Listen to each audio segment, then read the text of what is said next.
بسم اللہ الرحمن الرحیم۔ اللہم صلی علی محمد وعلی آل محمد کما صلیت علی ابراہیم وعلی آل ابراہیم انک حمید مجید۔ اللہم بارک علی محمد وعلی آل محمد کما بارکت علی ابراہیم وعلی آل ابراہیم انک حمید مجید۔ رب اشرح لی صدری ویسر لی امری واحلل عقدۃ من لسانی یفقہوا قولی۔ السلام علیکم دوستو، میں ہوں ایک عام سا مسلمان فقیر معصوم وارثی۔ دوستو، اکثر دوست سوال کرتے ہیں کہ وظیفہ کس وقت کرنا چاہیے، یا کام کے حوالے سے پوچھتے ہیں کہ کون سا کام کس وقت کرنا چاہیے، اور کاروبار کے حوالے سے بھی ایسے پوچھتے ہیں، سفر کے حوالے سے بھی پوچھا جاتا ہے۔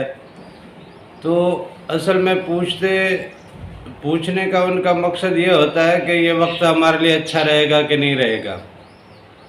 سعد اور نحس وقت کا معلوم کرتے رہتے ہیں کہ اچھا وقت کون سا ہے، برا وقت کون سا ہے۔ دراصل وقت تو وقت ہے۔ وقت کے معاملے ہمارے اس عالم ناسوت کے ساتھ بندھے ہیں۔ یہ دن اور رات کا تبدیل ہونا، زمین اور سورج کی اس گردش کا معاملہ، سردیوں اور گرمیوں کا آنا، یہ بیسیکلی دنیا کا ایک ایسا حساب ہے جس کا ناسوتی زندگی سے صرف اتنا تعلق ہے کہ آپ کا جینا اور آپ کا رہنا اور آپ کے آرام کے حوالے سے کچھ وقت مقرر کیے گئے ہیں، ورنہ عالم ناسوت سے نکل جاؤ، عالم ملکوت میں جا کے دیکھو کہاں ہے سورج۔ اگر سورج نہیں ہے تو کیا وہاں پھر اندھیرا ہے؟ سورج نہیں ہے تو پھر کیا مطلب اندھیرا ہے وہاں پہ؟ عالم جبروت میں جہاں بیت المعمور ہے، جہاں خانہ کعبہ ہے، جہاں 1.25 پیغمبروں کی محفلیں ہیں، جہاں اولیاء کرام کی محفلیں ہیں، جہاں شہداء کرام کی محفلیں ہیں، کیا یہ تمام دنیا ایسے اندھیرے میں ہے؟ عالم ملکوت میں دیکھے، جہاں جنتیں ہیں، دوزخیں ہیں، تو کیا جنتوں میں روشنی نہیں ہے کیا؟ اور اگر روشنی ہے تو ادھر دن اور رات کا کیا حساب ہوگا جب سورج نہیں ہے تو؟ یعنی یہ تمام تر چیزیں جو انسان کے ساتھ وابستہ ہیں وہ بیسیکلی باطن کی چیزیں ہیں، اور باطن میں وقت کا ایک عجیب معاملہ ہے۔ وہاں تو کسی پہ وقت ٹھہرا ہوا ہے، کسی پہ وقت یوں گزرتا ہے لمحوں میں، کہیں پہ وقت کی کیا پوزیشن ہے، کہیں پہ وقت کی کیا پوزیشن ہے۔ لیکن اس دنیا میں جہاں ہم رہ رہے ہیں ابھی اس وقت، یہاں وقت کا تعین تو ہم سورج کے حساب سے کرتے ہیں، سردی اور گرمی کے محور سے کرتے ہیں۔ بیسیکلی دیکھا جائے تو وقت کی کوئی اتنی خاص بات نہیں ہوتی ہے۔ اکثر ہمارے ہاں کہا جاتا ہے کہ یہ زوال کا وقت ہے، اس وقت سجدہ نہیں کرنا چاہیے۔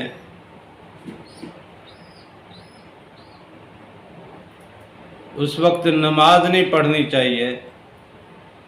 لیکن چلو سجدہ نہیں کرے، نماز نہیں پڑھے تو کیا باقی کام نہیں کرتے؟ روزہ رکھتے ہوئے کیا زوال کا وقت نہیں آتا، طلوع آفتاب کے وقت یا دوپہر کے وقت؟ چلو مغرب کا جو زوال کا وقت ہے وہ بھی تو آخر روزے کے وقت میں، روزے کے دوران ہی آتا ہے نا۔ جب زوال گزرتا ہے تو مغرب ہوتی ہے، اور مغرب ہوتی ہے تو افطار ہوتی ہے۔ اس طرح زندگی کی تمام نیکیوں کا معاملہ کیا زوال میں پابند ہے کیا؟ زوال کا وقت تو چلتا رہتا ہے، صبح طلوع آفتاب کے وقت بھی زوال، پھر دوپہر کو بھی زوال، تو کیا ان وقتوں میں آپ نیکی کرنا چھوڑ دو گے؟ آپ نماز نہیں پڑھ سکتے، سجدہ نہیں کر سکتے، اس کی بھی ایک خاص وجہ ہے۔ وہ وجہ بھی انشاءاللہ کبھی آپ کو بتائیں گے، ظاہری وجہ بھی بتائیں گے، باطنی وجہ بھی بتائیں گے آپ کو، لیکن اس وقت صرف یہ بتانا مقصود ہے کہ جن لوگوں کو یہ وہم پڑا ہوتا ہے کہ وقت کیسا ہے، یہ وقت نسبت کے حساب سے اگر ڈھونڈا جائے پھر تو ٹھیک ہے، کیونکہ حضور نبی کریم صلی اللہ علیہ وسلم کی معراج کا جو وقت ہے وہ لگ بھگ تہجد کا وقت ہے۔ حضور نبی کریم صلی اللہ علیہ وسلم کی پیدائش کا جو وقت ہے وہ بھی اسی طرح نہارموں کا وقت ہے۔ تو یہ اوقات جو حضور نبی کریم صلی اللہ علیہ وسلم کی نسبت سے اگر ہم تلاش کریں، یا جیسے امام حسین کی شہادت کا وقت ہے، یا جیسے حضرت آدم علیہ السلام نے ذرا روشنی پھوٹتے ہوئے صبح کو جو 2 رکعت نفل ادا کی تھی، اور جس محبت اور عقیدت اور درد کے ساتھ حضرت آدم علیہ السلام نے وہ 2 رکعت نفل ادا کی، جب اسے وہاں اوپر سے بھیجا گیا زمین پہ، تو زمین پہ اندھیرا تھا، اسے کچھ نظر نہیں آتا تھا، کھڈا کدھر ہے، کبھی گرتا پڑتا، ٹھوکریں کھاتا، زخمی ہوتا، پریشان حال، کچھ سجائی نہیں دے رہا، عجیب وحشت کا عالم اس کے دل پہ۔ ایسے میں جب صبح کی ذرا سی روشنی پھوٹی تو دل کو ذرا تسکین ہوئی، اور اللہ تعالیٰ کے حضور وہ سجدہ ریز ہوئے۔ تو اس وقت کا وہ سجدہ حضرت آدم علیہ السلام کا اللہ تعالیٰ کو ایسا پسند آیا کہ اللہ تعالیٰ نے قیامت تک اس وقت میں سجدہ اور اس وقت کی نماز سب کے اوپر کر دی۔ حضور نبی کریم صلی اللہ علیہ وسلم کی امت کو وہ صبح کی نماز حضرت آدم کی نسبت سے تحفے میں ملی۔ اسی طرح حضرت ابراہیم علیہ السلام نے جب حضرت اسماعیل علیہ السلام کو اللہ کے حضور قربان کرنے کا ارادہ کیا، اور جب وہ قربانی ہوئی، اور اس وقت حضرت ابراہیم علیہ السلام کو قربانی کے بدلے میں جو اللہ کی طرف سے انعام ملا، 4 شہادتیں ملیں، 4 بشارتیں ملیں۔ ایک، حضرت ابراہیم علیہ السلام کو اپنا بیٹا واپس ملا، وہ قربان نہیں ہوا، اس کی جگہ جنت سے آیا ہوا جانور قربان ہو گیا۔ 2، ایک بیٹا واپس ملا، دوسرا قربانی کی جگہ جانور بھی مل گیا۔ تیسرا کہ وہ اپنے امتحان میں کامیاب ہوئے، کامیابی کی بشارت دی اللہ تعالیٰ نے۔ چوتھا، حضرت ابراہیم علیہ السلام کو اللہ تعالیٰ نے اپنا دوستی سے سرفراز کیا۔ خلیل کا لقب اللہ تعالیٰ نے حضرت ابراہیم علیہ السلام کو اس وقت دیا۔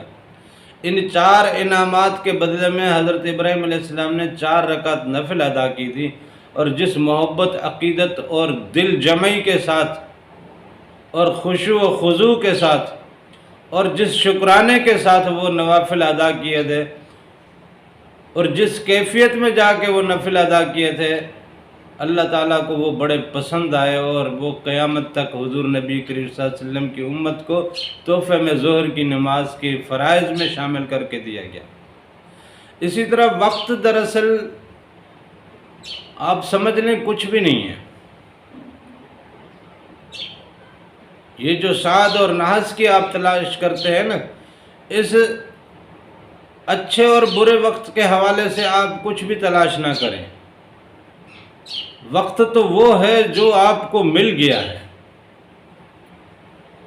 جو آپ کو مل گیا ہے۔ جس وقت جو کام آپ کر رہے ہیں اس کام کو آپ کر گزریے۔ آپ اس ٹھہراؤ میں پڑے رہ جائیں گے کہ وقت آنے دیں، وقت آنے دیں، اور جب وقت آتا ہے تو پھر وقت کچھ اس طرح سے آتا ہے کہ آپ جو کچھ کرنا چاہ رہے ہوتے ہو وہ نہیں کر پاتے ہو، اور جیسا کرنا چاہ رہے ہوتے ہو ویسا نہیں کر پاتے ہو۔ بہت سارے لوگ پلاننگ کرتے ہیں، ایک ترتیب بناتے ہیں اور اس ترتیب کے ساتھ اس وقت کا تعین کرتے ہیں، تو دراصل حقیقت میں وہ جو پلاننگ آج کر رہے ہیں، جس وقت میں بیٹھ کے وہ پلاننگ کر رہے ہیں، وہی وقت ان کے کام آنے والا ہے۔ آگے کا جو وقت وہ آج کے وقت بیٹھ کے تعین کر رہے ہیں، اس وقت جو ٹائم ہوا ہے، جو دن ہے، جو وقت ہے، اسی دن اور اسی وقت کی اس ٹائمنگ کی وجہ سے، اس پلاننگ کی وجہ سے، اس منصوبہ بندی کی وجہ سے آنے والے وقت کا آپ نے درست سے اندازہ اور درست سے ترتیب دیا۔ اگر آج بیٹھ کے اس وقت کو آپ ضائع کرتے تو آنے والے وقت میں آپ اس کو ٹھیک سے پکڑ نہیں سکتے تھے۔ اس لیے وقت تو وہی ہے جو آپ کو میسر ہے، جو آپ کو میسر ہے وہی وقت ہے۔ کیا پتہ تھوڑی دیر بعد سانس نہ رہے، کیا پتہ تھوڑی دیر بعد صحت نہ رہے، کیا پتہ کچھ عرصے بعد بیماری پکڑ لے، کچھ وقت کچھ سالوں بعد صحت اجازت نہ دے، بڑھاپا پکڑ لے۔ آج آپ کے ارد گرد میں کوئی ہے، کل ہو سکتا ہے کوئی ساتھ میں نہ ہو۔ آج کوئی آپ کے ارد گرد میں نہیں ہے، آپ تنہا ہو، کل ہو سکتا ہے لوگوں کا ایسا مجمع آ جائے کہ آپ وہ چیز نہ کر پاؤ۔ لہذا جو وقت آپ کو ملا ہے یہی سب سے بڑی غنیمت ہے۔